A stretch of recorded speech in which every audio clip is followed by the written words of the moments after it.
students. Good morning everyone.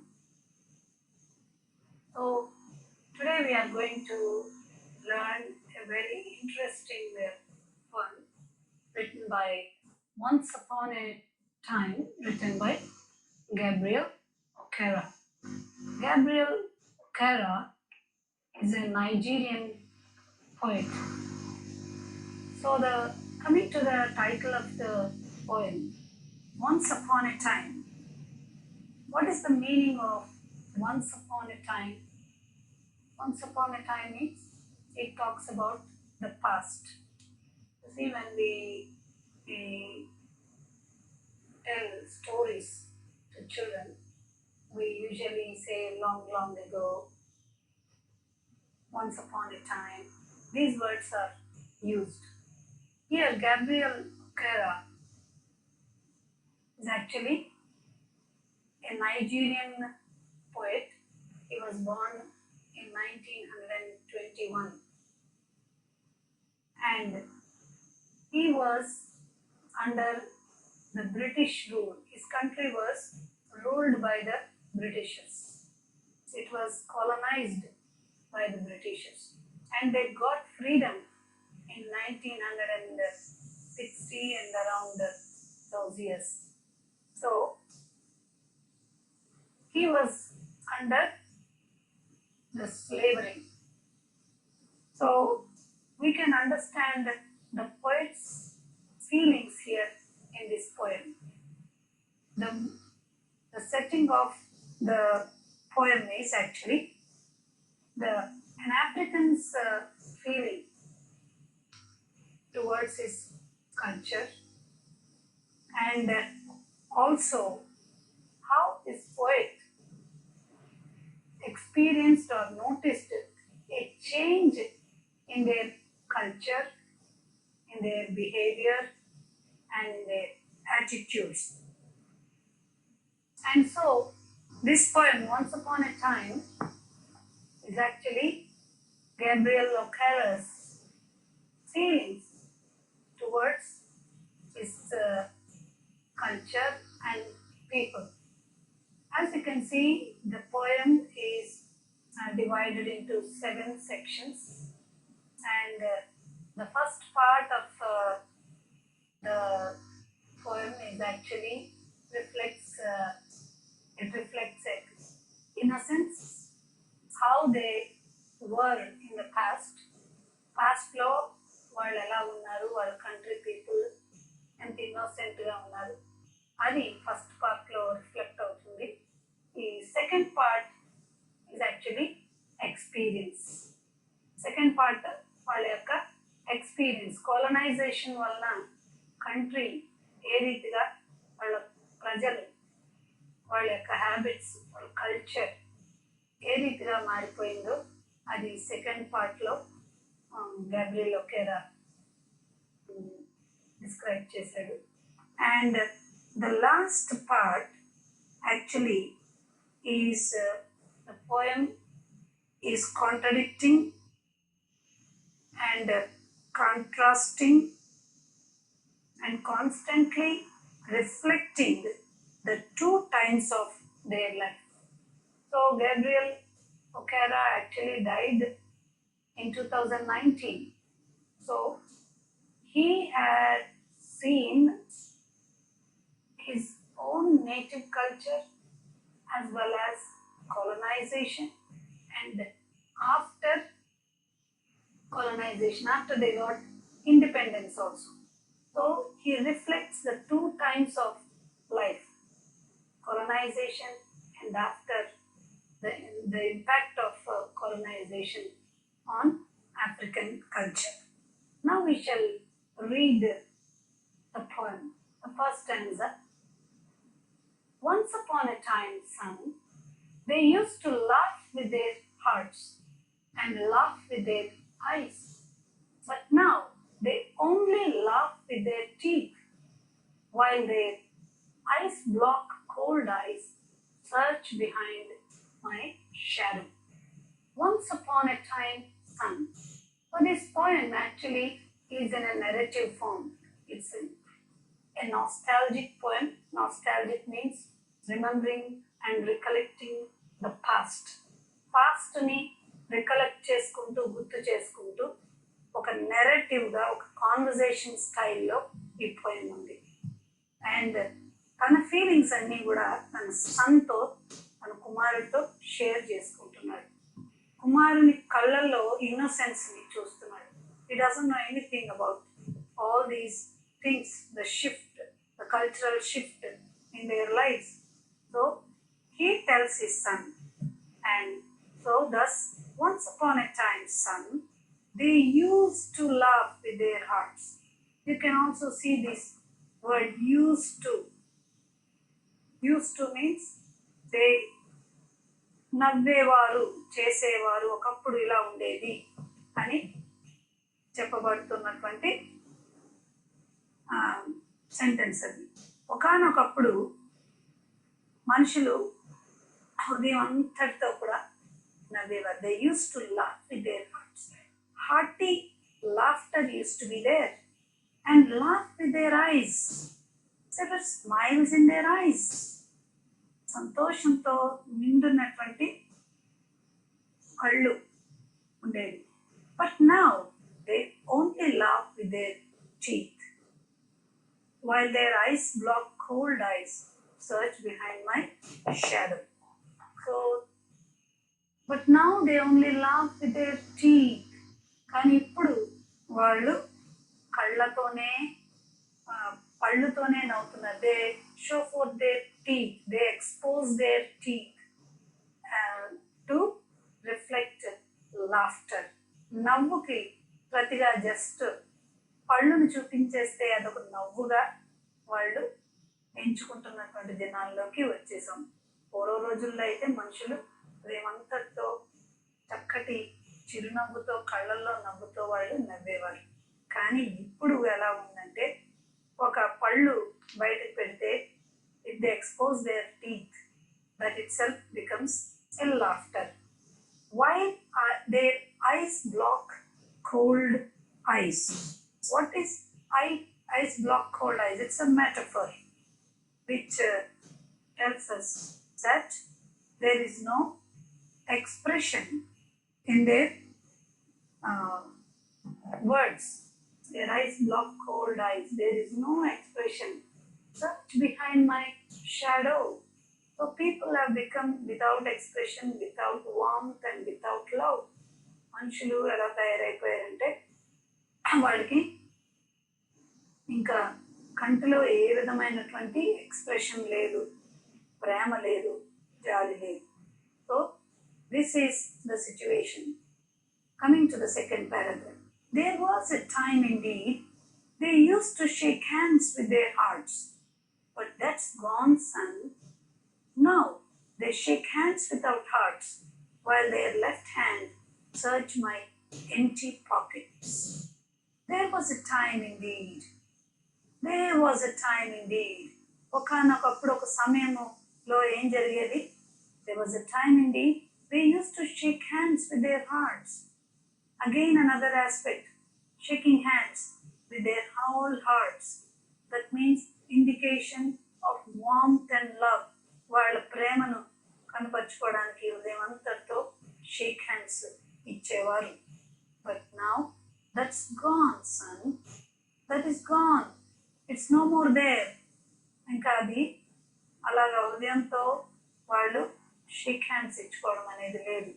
Now they shake hands without heart, while their left hands search my empty pockets. But what has come now? What has dawned on these people? ఏం జరిగింది? Now they shake hands without heart. ఉదయం లేకపోయినా ఒక shake hand ఇచ్చేయడం అనేది, వాడు ఒక ప్రక్కన షేక్ హ్యాండ్స్ ఇస్తూ కూడా వాళ్ళు ఏం చేసేవారు? They used to search my empty pockets.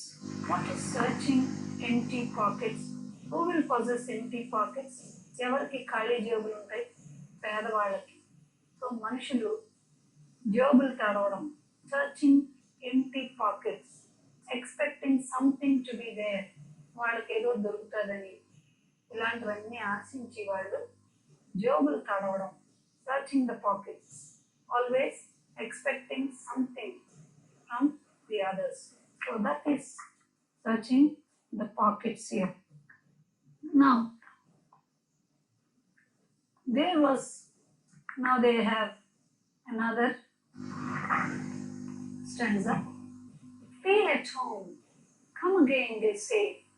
And when I come again and feel at home, once, twice, there will be no thrice.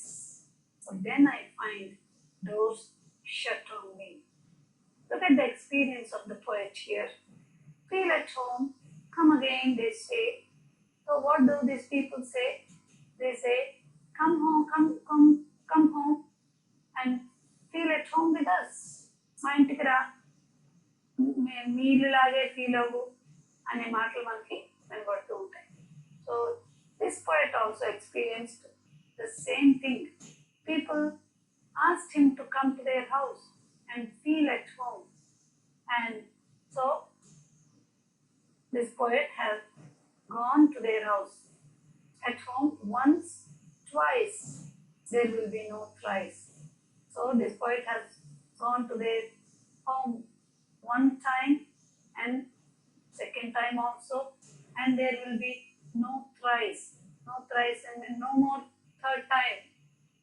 Once they will be happy to receive you, second time also they will be happy to receive you, but the third time when you go, you will actually find their doors shut on you. So రండి రండి మా ఇంటికి రండి అని పిలుస్తారు. So ఒకసారి వెళ్ళి రెండోసారి వెళ్తే మూడోసారి వాళ్ళు ఇంకా మీరే తలుపులు మూసేస్తారు. ఇంకా ఈయనంటే ఇష్టపడరు మనుషులు. They suddenly he observes a change in their attitude. They become hostile. వాళ్ళు వ్యతిరేకంగా తయారయ్యారు. ఎందుకు ఇన్ని రానివ్వలేదు అవన్నీ కూడా వీళ్ళకి అర్థం కాకుండానే పోయింది. So the next stanza. So I have learned many things, son. I have learned to wear many faces, like dresses, home face, office face, street face, host face, cocktail face, with all their confirming smiles, like a fixed portrait smile. So feel at home. Sorry. So I have learned many things. So the poet has learned. What did he learn? Learned many things. Learned అంటే నేర్చుకున్నాను, చాలా విషయాలు నేర్చుకున్నాను. Through all these experiences, I learned something. ఈ experience అన్నిటి బట్టి ఆయన నేర్చుకున్న విషయాన్ని ఇక్కడ చెప్తున్నాడు. I've learned many things, son. I've learned to wear many faces. What did he learn? Did he learn any good thing? మంచి విషయాలు ఏమైనా నేర్చుకున్నాడా? కాదు. He learned to wear many faces. So you see, people must have only one face. మనుషులకి ఒకటే face. So ఎక్కడికి వెళ్ళినా అదే face ఉండాల్సినటువంటి పరిస్థితి. కానీ ఇక్కడ పోయిట్ ఏం చెప్తున్నాడు? I learn to wear many faces.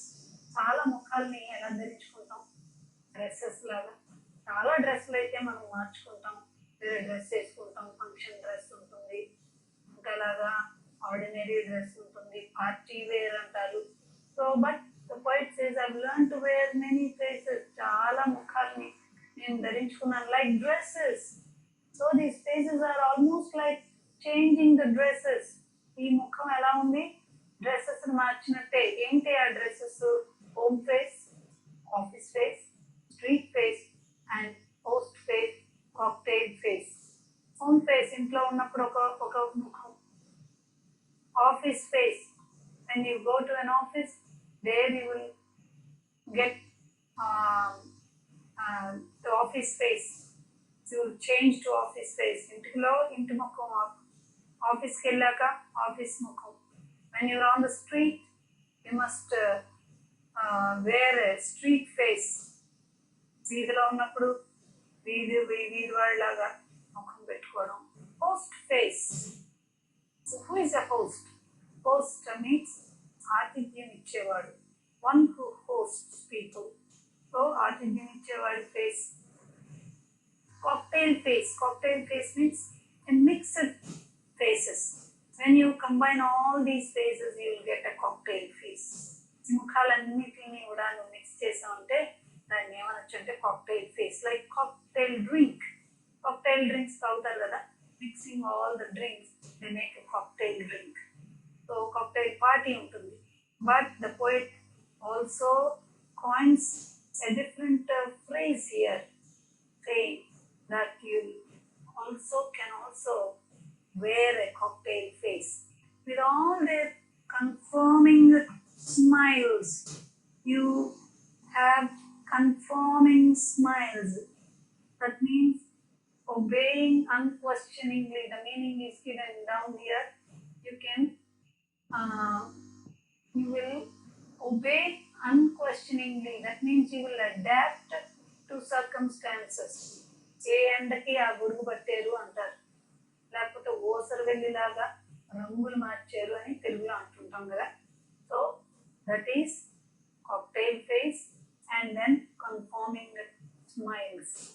Like a fixed portrait smile. So a portrait smile. Portrait means a picture, a painted picture. బొమ్మ వేసినటువంటి ఆ బొమ్మలో ఏ స్మైల్ అయితే అందులో పెట్టారో అదే స్మైల్ ఎప్పటికీ ఉంటుంది. So a person can also get a smile, a fixed portrait smile, which is the poet calls a conforming smile. So wherever he goes, he changes his face. He will have a fixed portrait smile. ఎక్కడికి వెళ్ళినా వీళ్ళ దగ్గరికి వెళ్తే ఇలా నవ్వాలి, వాళ్ళ దగ్గరికి వెళ్తే ఇలా బిహేవ్ చేయాలి, ఇలా మాట్లాడాలి అనేది నేర్చేసుకున్నాడు అని చెప్తున్నాడు. ఐ హావ్ లెర్న్ అని ఈ స్టాంజాలో మనకి చెప్పాడు. So and I have learned to laugh with only my teeth. And what did he learn more? And I have learned to నేర్చుకున్నాను విషయాల గురించి ఎక్స్ప్లెయిన్ చేస్తున్నాడు. To laugh with only my teeth. So not with heart, that is gone. Laughing with eyes is gone. Now has learned to laugh with his teeth. Just exposing the teeth itself is a kind of laughter, a kind of smile. ఇప్పుడు హృదయంతో నవ్వడం పోయింది, కళ్ళతో నవ్వుట పోయింది, that is gone. So he has learn to laugh with his teeth. పళ్ళు బయట పెట్టి ఒక విధమైనటువంటి స్మైల్ని అపియరెన్స్ ఇచ్చినట్టుగానే నవ్వు అపియరెన్స్ అది ఒక నవ్వుగా నవ్వడం అనేది నేర్చేసుకున్నాడు. And shake hands without my heart. There is no love while shaking hands. Shake hands ఇచ్చేటప్పుడు ఏ విధమైనటువంటి ఒక ఇమోషన్, ఒక ప్రేమతో లేకపోతే ఒక ఇమోషన్ లేకుండా ఇవ్వడం అనేది నేర్చుకున్నాడు. I have also learned to say goodbye when I mean good riddance. What did you learn to say? Goodbye when I mean good riddance. So saying something and keeping something in his heart, inside. Saying something outside and keeping some hidden thing inside his heart. పైకి ఒకలాగా లోపలికి ఒకలాగా ఉండడం. Good bye అని చెప్తున్నాడు, కానీ యాక్చువల్గా good riddance. What is the meaning of good riddance? Good riddance means enough of you. చాలిక అమ్మయ్య వదిలిపోయాడు, వెళ్ళరా అన్నట్టుగా. To say glad to meet you without being glad, and to say it's been nice talking to you after being bored. So these are like these both three things, goodbye, and it means actually good riddance. Goodbye చెప్పడం, God bless you అని చెప్పడం చెప్తున్నాడు కానీ what is in his heart? It is actually good riddance. So enough of you. And go away. Indirectly he wants to say go away. Enough of you. Goodbye అని చెప్తూ ఇంకా చాలు నాయన వెళ్ళరా అన్నట్టు. Glad to meet you, but without being glad. He says when two persons meet, they say glad to meet you, but actually he is not at all glad to meet that person. Glad to meet you అంటే మిమ్మల్ని కలుసుకోవడం చాలా సంతోషంగా ఉంది అని పైకి అంటున్నాడు కానీ హృదయంలో సంతోషంగా ఏమీ లేడు. And to say it's been nice talking to you, and then after talking with him people express it's been nice talking to you, నీతో మాట్లాడడం నాకు చాలా చక్కగా ఉంది, ఆహ్లాదకరంగా ఉంది అని ఎక్స్ప్రెస్ చేస్తారు. But actually they are bored. Bore కొట్టించేవరా అన్నట్టుగా లోపల ఉంది. So these are the things, these three things. They say one thing outside, but inside they have another feeling of contempt towards the situations. They are hostile. So పైకి ఒకలాగా లోపలికి ఒకలాగా hypocrisy. దీన్ని ఏమంటారంటే హిపోక్రసీ అని అంటారు ఇంగ్లీష్లో. తెలుగులో ఏంటంటే వేషధారణ అంటారు. But believe me son, I want to be what I used to be when I was like you. I want to unlearn all these new things. Most of all, I want to relearn how to laugh.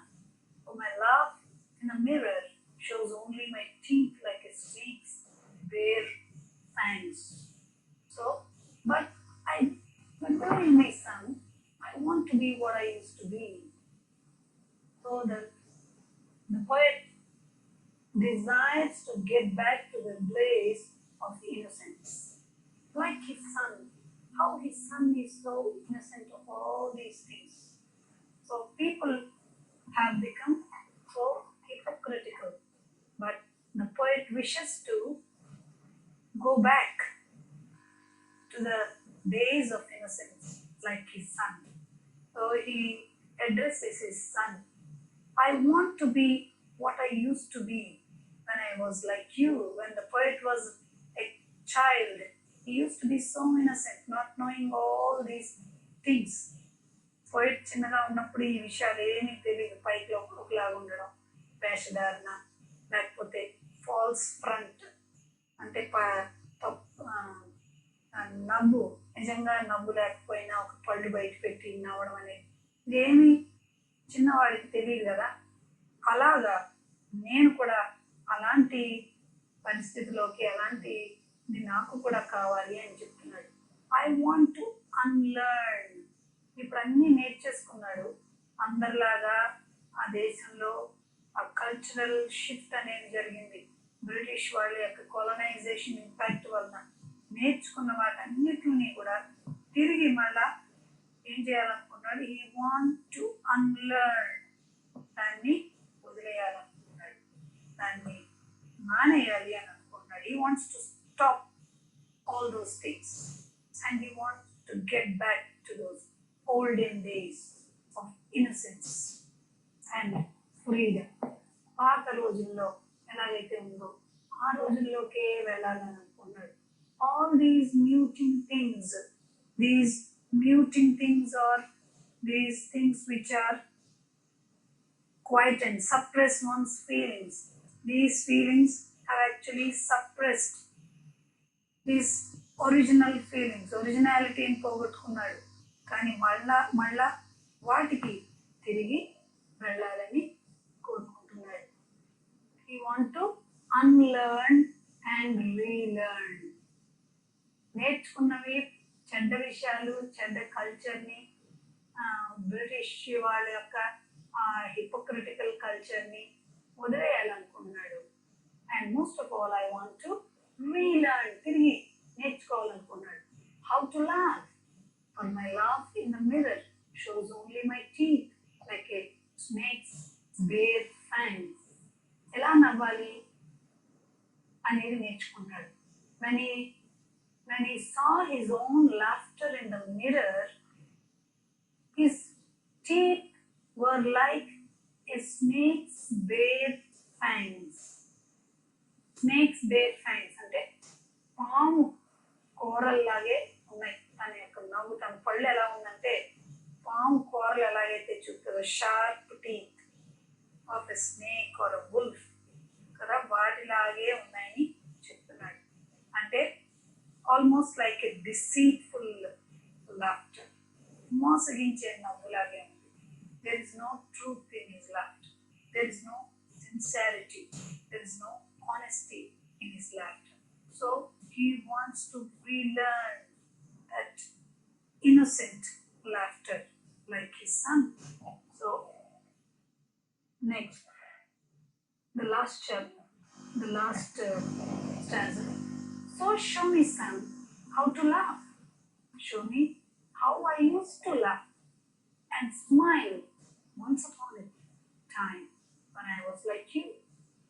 So he is requesting his son because he regrets for what he has learned all these days. So he is requesting his son to show him how to laugh. ఎలా నవ్వాలి అని తన కుమారుడిని ఇప్పుడు అడుగుతున్నాడు. ఎందుకంటే తను నేర్చుకున్నవన్నీ కూడా వాటి విషయంలో వేషధారణ, హిపోక్రసీ ఎక్కువగా ఉంది, సిన్సియారిటీ లేదు, ఆనెస్టీ లేదు. So he wants to relearn what he has lost. పోగొట్టుకున్నవన్నీ కూడా మళ్ళా తిరిగి సంపాదించుకోవాలని. Show me how I used to laugh and smile. He's asking his son to show him how he used to laugh. ఎలా నవ్వేవాడు, ఎలాగ చిరునవ్వు ఉండేదో తనకి, అది మళ్ళా నాకు చూపించు అని తన కుమారుడిని అడుగుతున్నాడు. Once upon a time when I was like you, when he was like his son, he used to be innocent and without any hypocrisy, very honest, sincere, straightforward. So he wants to learn all those things. He wants to get back all those things which he has lost. So the child here in this poem actually symbolizes innocence. ఇక్కడ చిన్న పిల్లవాడి గురించి, child గురించి మనం నేర్చుకుంటున్నాము అంటే అది child దేనికి సింబాలికల్గా ఉంది అంటే ఇన్నోసెన్స్, అమాయకత్వం. సో అమాయకత్వాన్ని పోగొట్టుకున్నాడు. That he wants to get back, he wants to regain what he has last. So this is the poem Once Upon a Time, written by Gabriel Okara, a Nigerian poet, which is prescribed for your third semester. I will send you the notes for this poem in your WhatsApp groups. So be ready for it, and when you get, you also write it down in your notes. Thank you. Be safe and be ready for the upcoming grammar topic.